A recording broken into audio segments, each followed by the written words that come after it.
Horror कहानी। वो दरवाजा जो रात में खुलता था।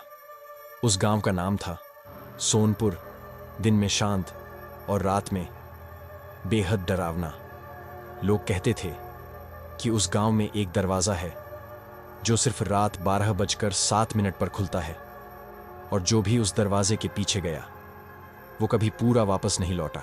राहुल शहर से पढ़ाई पूरी करके कई साल बाद गांव लौटा था। उसे डर जैसी किसी चीज पर विश्वास नहीं था, क्योंकि डर उसे हमेशा कमजोर लोगों की चीज लगती थी। गांव में कदम रखते ही हवा कुछ अजीब लगी, जैसे हवा सांस नहीं फुसफुसाहट कर रही हो।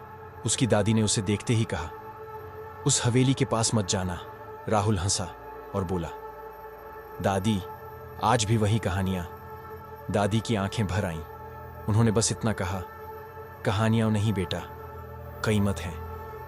वो हवेली गांव के आखिरी छोर पर थी। दरवाजा टूटा हुआ, खिड़कियां काली और दीवारों पर जैसे किसी ने नाखूनों से खरोंचें बनाई हों। राहुल का दिल जोर से धड़का, लेकिन वो रुका नहीं। तभी उस दरवाजे से आवाज आई। राहुल, आवाज उसकी मां जैसी थी। उसका शरीर जम गया, क्योंकि उसकी मां सालों पहले मर चुकी थी। दरवाजा धीरे धीरे खुला। क्री। अंदर एक गलियारा था जो अंतहीन लग रहा था, और गलियारे के अंत में एक लड़की खड़ी थी, सफेद साड़ी में, पीठ उसकी तरफ की। जैसे ही उसने हवेली में कदम रखा, उसके पीछे का दरवाजा अपने आप बंद हो गया। धड़ाम। हवा ठंडी हो गई और अंधेरा ज्यादा गहरा। अंदर एक पुरानी घड़ी थी जो रुकी हुई थी। समय 11:59।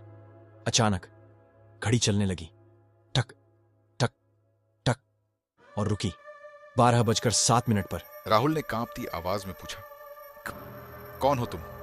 लड़की ने सिर घुमाया। उसका चेहरा नहीं था, बस काली खाली आंखें और एक टूटी हुई मुस्कान। लड़की बोली, हम सब तुम जैसे थे जो डर को मजाक समझते थे। अचानक दीवारों पर चेहरे उभरने लगे, रोते हुए, चिल्लाते हुए, मदद मांगते हुए। लड़की ने फुसफुसा कर कहा, ये सब उस दरवाजे के पीछे गए थे, और अब दरवाजा तुम्हारा इंतजार कर रहा है। राहुल भागा। सीढ़ियां नहीं थीं, फर्श गायब हो रहा था, हवेली हंस रही थी।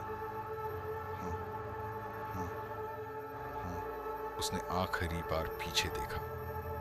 वो लड़की अब बिल्कुल उसके जैसी दिख रही थी। सुबह गांव वाले हवेली पहुंचे।